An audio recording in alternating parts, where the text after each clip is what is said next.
지금 사실 얼죽신에서 아직도 사실 부동산 시장의 트렌드는 그래도 사람들이 거주는 신축에 하고 싶어 하잖아요. 그러면 얼죽신이랑 비교했을 때 얼마만큼 재건축 재개발이 그래도 조금 가격이 낮아야지 좀 메리트 있는 부분일까? 지역을 하나 예를 들어서 설명해 주시면 사람들이 이해하기 쉬울 것 같아요. 어떤 사람은 신축이 10억이고 그거보다 재건축 한 10%, 15% 싸면 괜찮아. 막 이렇게 단정적으로 얘기하시는 분들도 계시더라고요. 절대적으로 단정적으로 얘기하면 안 된다라고 얘기를 하긴 하는데 저는 네네. 저도 속 편하게 얘기하면 대집은 뭐 몇 평 이상이면 됩니다 라고 말하면 속 편하죠. 그런데 그게 똑같은 대지분이라 한다 하더라도 우리가 입지가 어디냐가 정말 중요하거든요. 그쵸. 왜냐면 분당에서의 대지분 20평과 일산에서 대지분 20평, 평촌에서 대지분 20평의 의미는 다르거든요. 너무 다르지. 왜냐면 일반 분양가 자체가 다르잖아요. 일반 분양 세대가 똑같이 뭐 200세대, 300세대 나온다 하더라도 분당에서 받을 수 있는 일반 분양 총수입과 일산에서 받을 수 있는 분담금 이제 분양가에 따른 이제 총수입은 다르기 때문에 결국은 공사비는 똑같이 다 올라갔는데 이게 답이 안 나오기 때문에 사실 실질적인 사업성 계산은 따로 해보셔야 되고 그 부분이 또 제가 전문이다 보니까 재개발 전문이잖아요. 이 책에 시장 얘기도 있지만 3장에 재개발 재건축에 대해서 따로 분석을 해놨어요. 3장에 네. 오늘 가서 좀 봐야겠네요. 네. 그렇다 보니까 여기에 진짜 사업성을 어떤 식으로 체크하는지에 대해서도 쭉 설명해 드리긴 했는데 근데 이제 사업성을 우리가 너무 깊게 들어가면 어렵잖아요. 그래서 머리 아프더라고요. 쉽게 보는 사항 중 하나가 이제 평균 분담금 5억 시대가 온다라는 표현들을 제가 써드려요. 평균 분담금 5억. 네. 그래서 실제로 사업성이 여기서 더 좋으면 5억에서 조금씩 낮아지는 식으로. 근데 이게 우리 사업성 좋으니까 뭐 분담금 없어요 라는 식으로 얘기하는 데들도 많지만 실질적으로는 그런 데들이 거의 없거든요. 뭐 하나 함정들이 있어요. 그것도 제가 함정을 찾아내는 방법도 적어드리긴 했지만 여기에? 네, 보통은 공사비를 속이든가 왜냐면 분담금이 없다라고 하려고 하면 분양 총수입에 맞췄을 때 공사비, 그러니까 한마디로 표현하면 공사비를 일반 분양가로 퉁칠 수 있어야 돼요. 그치. 당연한 거 아니에요? 조합원들이 분담금 안 내려고 하면 예를 들어 공사비가 총 5천억이야. 근데 일반 분양 총수입이 5천억이 돼야 분담금이 없다는 얘기잖아요. 엄청 그런 분양분이 많고 수익이 진짜 잘 나야 가능한 그쵸? 거지. 일반 분양 세대가 높든가 아니면 좀 적당하다 하더라도 분양을 엄청 비싸게 할 수 있다든가 그런 게 정답인데 사실 예전에는 시공사 계약한다 하더라도 평당 400, 500, 심지어 300으로 한 데들도 있었다가 언제적시 이해 지금? 3년 전. 네, 이게 아주 옛날 얘기도 아니에요. 3년 전 얘기입니다. 근데 지금은 평당 700도 비싸다라고 했었다가 지금 와서 보니까 8, 900은 기본 디폴트를 보고 있죠. 거의 지금 1000 부르지 않나요? 이제는 1000만 원 시대로 올 수 있다는 얘기도 하는데 아직까지는 1000이 스탠다드는 아니에요. 1000만 원을 찍은 데들도 있거든요. 소형 단지들, 그리고 초고층으로 가는 곳들, 아니면 하이엔드로 가는 곳들. 1000만 원이 얘기 나오기도 하지만 지금 아직까지는 그냥 일반적인 단지인데 하이엔드다라고 해도 900대 정도로 보고 있거든요. 근데 이제 조만간에 1000만 원도 될 수 있겠다라는 얘기들을 하긴 하는데 이런 거를 고려해 보면 이제 딱 나오는 거죠. 공사비 이제 그냥 5억 잡게 되면 이게 초기 단계들은 더 말할 것도 없는 게 지금 이미 2000년대 중반 때 지금 현재 추진되고 있는 대부분의 재개발 재건축들은 다 2000년대 중반 때부터 시작을 했었어요. 왜냐면 박원순 서울시장 9년 동안은 한 게 없기 때문에 그냥 지금 뭐 똑같은 거지. 그동안 아무것도 안 되다가 이제 와가지고 그냥 이제 안전제한 통과됐던가 이제 신속통합기획 간다든가 그런 식으로 가는 애들 초기 지역들이 있을 뿐이지 기존 사업들 뭐 조합설립 되고 이런 데들 99% 다 기존 조합들이거든요. 이런 데들 예전에 했음에도 불구하고 현재 분담금들 추산 제 말이 안 믿기면 그냥 실제로 분담금 얼마가 뜨고 있는지를 직접 보세요. 보면 과거에는 분담금 3억 정도가 스탠다드이긴 했었어요. 실제로 2, 3억으로 분담금 내고서 진행된 재개발 재건축들이 있었는데 지금은 3자 뜨면 너무 잘했다. 그러니까 3자를 기대해 볼 수 있을까? 3억 떠도 오히려 불안해. 오히려 3억 맞아요? 돌릴 거 아닐까요? 예, 저도 그렇게, 아유, 지금 더 올라간다 생각해야죠. 그냥 그렇게 얘기는 하지만 그래도 시작가가 이렇게 낮아지면 그래도 빨리빨리 가면서 괜찮은데 문제는 지금 추산 금액도 4억. 또 그나마 괜찮은 거지. 이제 5억 넘게 뜨는 데들도 수두룩하게 뜨고 있기 때문에 사실 이제 기본 5억을 잡아야 된다는 얘기예요. 그러면 되게 계산 심플합니다. 이제 사업성이 있는 재건축이 없는 재건축이냐 라는 거 했을 때 우리가 용적률 보고 대지지분 보고 여기 입지 보고 이게 아니라 그냥 기본적으로 그냥 5억은 깔아야 된다라고 생각하면 딱 한마디로 얘기해 드릴게요.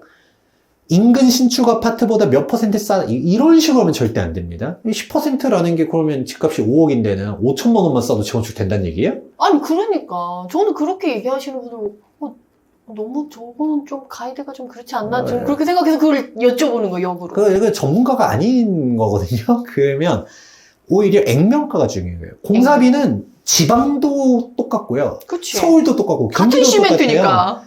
그러면 이게 공사비 5억, 액면가 5억이 차이 나야 되는데 그러면 딱 답이 나오는 거죠. 인근 신축 아파트랑 우리 가격과 격차가 5억 이상 나느냐? 아, 를 5억 봐야 이상 됩니다. 나느냐? 왜냐면 그 돈들은 나가니까. 그러니까 이제 답이 나오는 게 거꾸로 볼게요. 잠원동은 지금도 가격 올라간다는 얘기 했잖아요. 네. 잠원동 재건축 기사 조금만 찾아보면 분담금 벌써부터 10억 예상하고 이런 데들이 있거든요. 우리 하이엔드로 가야죠. 안 그래요? 우리 그치, 잠원동 그치. 반포처럼 우리 갈 거야. 한강뷰 초고층 하면서 한강조망 여러 개 나오게 이런 식으로 가는데 그러면 10억 얘기했을 때 하긴 해도 그렇다 해서 조합원들이 재건축 없자 이러진 않죠. 왜? 좀 반포가 5, 60억 하니까 분당은 10억을 내도 차이가 남지. 그래도 우리는 15억 벌 것 같은데? 그쵸. 10억, 15억 정도는 안전마진이 보이는 거지. 그러니까 그렇게 갈 것 같은데 하면서 가는 거고 압구정은 더 말할 필요도 없죠. 야, 우리가 압구정인데. 야, 지금 반포가 60억이라고? 우리 그 얘기하죠. 국민평형 기준으로 100억을 돌파하는 단지가 있을 거라고 하면 그건 압구정일 것이다 라는 얘기를 하잖아요. 맞아. 언젠가 압구정이 재건축이 완료가 되면 왕의 귀환 하면서 그냥 갈 수 그쵸. 있겠죠. 그러니까 그분들은 엄청 싸워대는 이유 중 하나가 우린 돈이 문제가 아니야. 속도가 중요한 게 아니야. 그치. 거기는 속도랑 돈이 중요한 게 아니지. 퀄리티 있게 잘 짓는 게 중요해 라고 하잖아요. 그런 것처럼 가는데 그럼 이제 답이 나옵니다. 분당은 갈 수 있느냐? 20억인 애들은 좀 봐야 되는 게 사실 지금 판교 집값이 20억 초중반 하잖아요. 그쵸. 사실 분당 주민들 입장에서는 저 판교는 신축이라고 그러고 우리도 밀리지 않아 라고 보는 사람들도 많거든요. 그러니까 분당 우리 재건축 완료되면 더군다나 분당도 솔직히 일반 분양가 얼마일까요? 20억에 분양한다 해서 안 받을까요? 아니면 20억은 좀 센데 싶어도 그럼 15억에 분양한다 안 받을까요? 15억에 신축? 다 받을 것 같은데? 그러니까 사람들이 분당 관련해서는 사업성도 이제 총맥과 관련해서 보는 것도 있을 거고, 무엇보다 판교 집값이 잡혀나 우리가 분당인데 라고 하기 때문에 분당은 5억. 사람은 어떻게 생각할지 모르겠지만 그래도 5억 내지 라고 하는 사람이 있을 수가 있겠죠? 그럼 거꾸로. 일산은 집값 지금 한 얼마 정도 하죠? 지금 30평대 한 6억, 7억? 그리고 좀 저렴한 데 5억대도 있죠? 네네네. 근데 뭐 그러면- 학군 좋고 이런 데는 네. 6억까지. 그런데 여기서 분당은 5억이다. 느낌이 확 들린데? 물론 킨텍스 쪽 신축은 10몇억씩 가잖아요. 그쵸, 지금. 그 GTX-A도 이제 개통되고 그러니까 킨텍스 쪽은 완공돼도 우리가 10몇억 될 거니까 라고 하면서 분당은 5억 붙여도 그래도 뭐 어떻게든 되겠다라는 생각을 했겠지만 얘도 좀 애매한 곳들이다 라고 하면 분당은 5억에 대해서 사람마다 받아들이는 게 다를 거고요. 그래서 똑같아요. 서울도 마찬가지입니다. 그래서 노원구 같은 경우도 상계주공, 중계주공 이런 데들 보다 보면 집값이 뭐 9억도 있지만 10억도 있고 11억, 12억도 있거든요. 은행 사거리 뭐 이쪽 라인들 보던. 근데 여기서 분당은 5억 했을 때 뭐 그냥 10억에서 분당 5억에서 15억이다. 지금 포레나 노원이 아직 15억 시세 회복 다 못했거든요. 그럼 저 포레나 노원 사고 말지 라고 생각할 수도 있고 아니면 현금 15, 우리가 매매 금액 15억이라고 하면 동대문구도 아직 갈 수 있고 서대문구 신축도 갈 수 있고 그리고 마포구나 성동구에 30평대는 못 가도 20평대는 15억으로 갈 수 있거든요. 약간 뭐 완전 대장은 못 가도 이제 약간 역에서 좀 떨어진다든가 준신축 가게 되면 그러면 사람들이 하거든요. 해서 이게 지역별로도 똑같은 5억이라는 액면가, 즉 절대 금액으로 접근해야죠. 아니 지방 공사비가 싼 게 아니잖아요. 그러니까 이런 것들을 고려하게 되면 사실 재건축 갈 수 있을 만한 데들, 못 갈 데들 눈에 보인다. 그러면 이제 둘 중 하나죠. 신축 가격이 미친 듯이 더 치솟아서 노원구도 이제 신축 가격이 20억씩 돼? 그러면 하겠죠. 노원구 신축 20억이야. 그러면 하겠죠. 지금 왜냐면 실제로 그럴 수도 있는 게 재건축들이 다 엎어지기 시작하면 그쵸. 이제 사람들이 지금도 얼죽신 이러는데 2024년도에 처음 생긴 트렌드 신조어였거든요. 근데 이게 트렌드가 아니라 앞으로 가면 갈수록 더 고착화될 거라 좀 보고 있어요. 신축으로 가야 된다라고 말씀드리는데, 근데 재건축들 점점 더 힘들어진다. 구축은 이제 더 우리가 그런 얘기하죠. 신축도 언젠가 구축돼요 라고 말하는데 그럼 제가 거꾸로 얘기하죠. 그럼 지금 구축은 어떻게 될까요? 20년 뒤에. 그런 걸 생각해보면 사람이 거주할 만한 가치가 있냐 없냐를 봐야 되거든요. 그런 식이 돼버리면 우리가 생각하는 주거 지역에서 탈락을 할 수가 있게 되는 거고, 그럼 점점 더 사람들 얼죽신이 더 심해지고 신축 가격 폭등을 하게 되면 결국은 분담금을 그 정도 내도 재건축을 하는 게 맞겠다라는 판단이 들면서 다시금 그게 사이클이 그러게 어느 순간 가격이 또 이렇게 맞게 되는 순간이 오겠네요. 그러면 그 전제 조건 자체에 신축이 폭등해야 재건축이 될 수 있다 라는 얘기가 되는 거고, 그러면 먼저 올라가게 눈에 보이는데 굳이 힘들게 그렇게 해야 될까? 그러면 우리가 그래도 마지막 라스트 신축 아파트라는 프리미엄을 잡고 싶으면 진짜 사업이 갈 곳들을 옥석가리기 해서 가든가, 아니면 잘 모르겠어요. 그냥 신축 사라 라고도 얘기해 드립니다.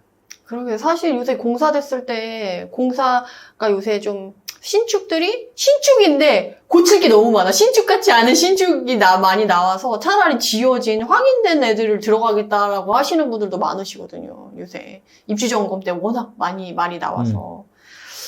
진짜 사람들이 더 고민이 많이 될 것 같아요. 그런 부분에서. 그래서 어쨌든 재건축이랑 얼죽신이랑 같이 비교를 했을 때 재건축에 그래도 어느 정도 가격 차이가 났을 때 그래도 괜찮냐 했을 때 액면가, 분담금 5억을 기준으로 해서 보는 게 좋겠다. 어느 지역이든. 이거 죽어도 수익이 날 것 같다! 그러면 가는 거고, 아니면 안 된다라고 확실하게 얘기를 해주셨네요.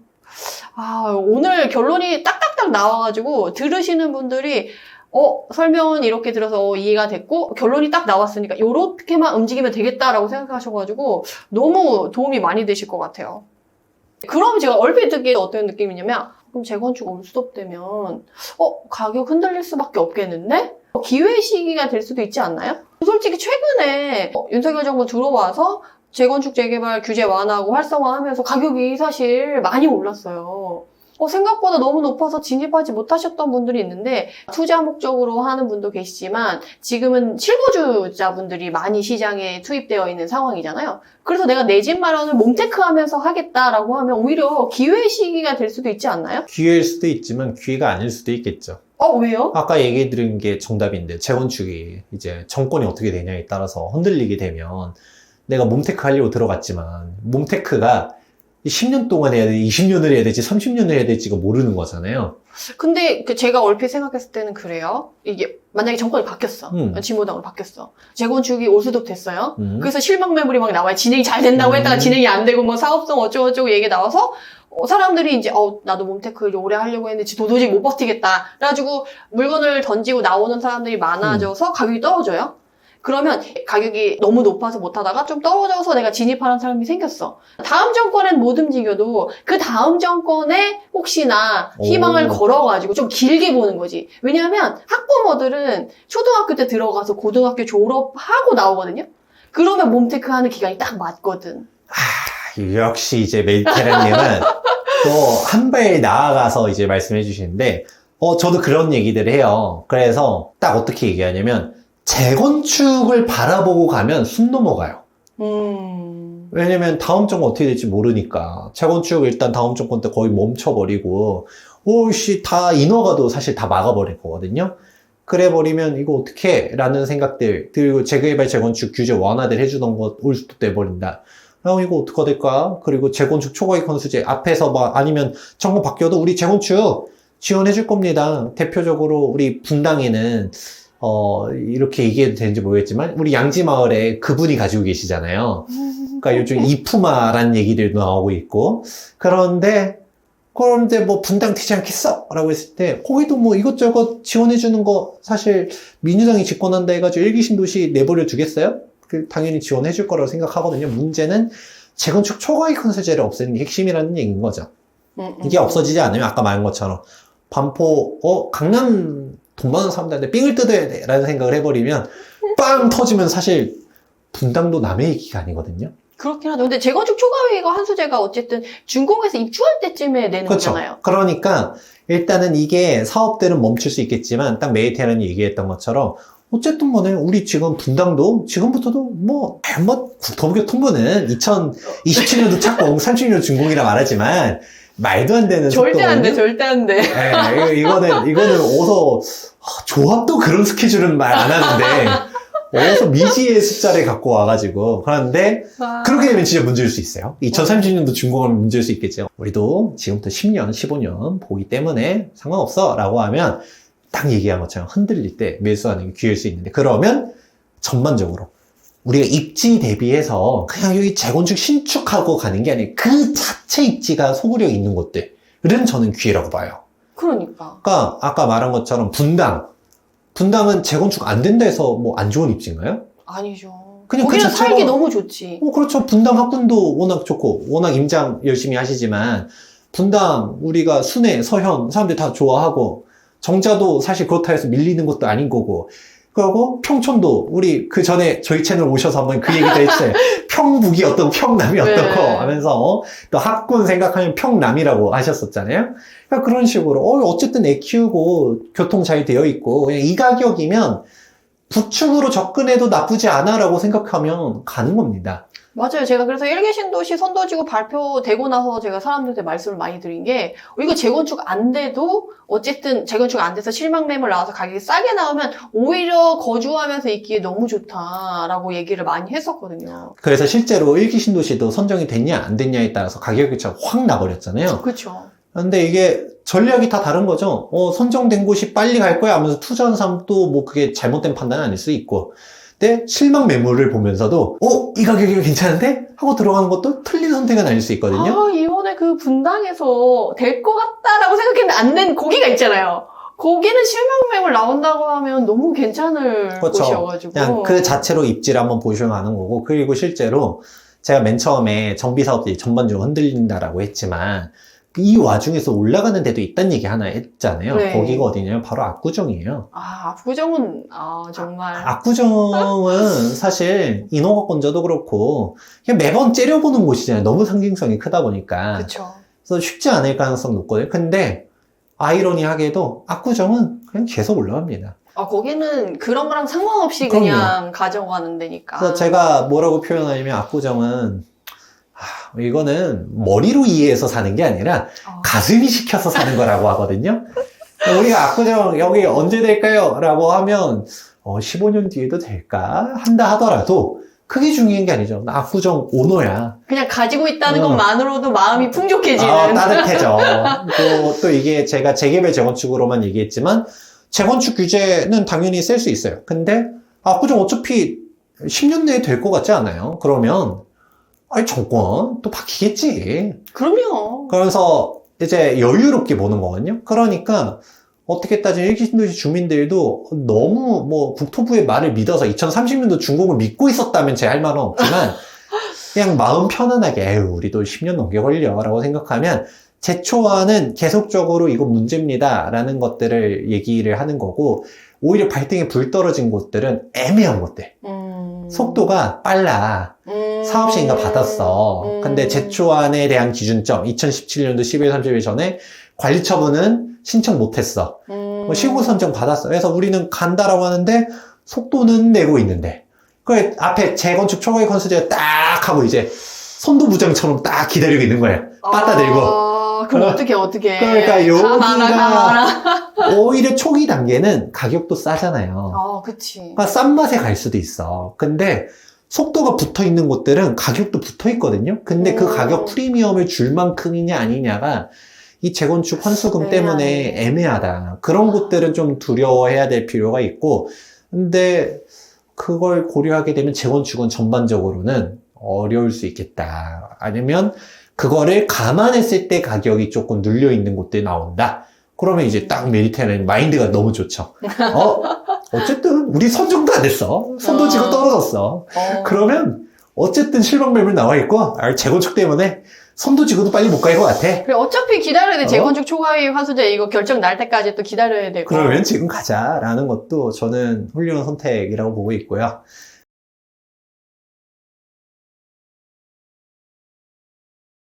그럼 영상을 이만 마치도록 하고요. 해당 영상이 도움이 되셨다면 구독, 좋아요로 응원 부탁드립니다. 감사합니다.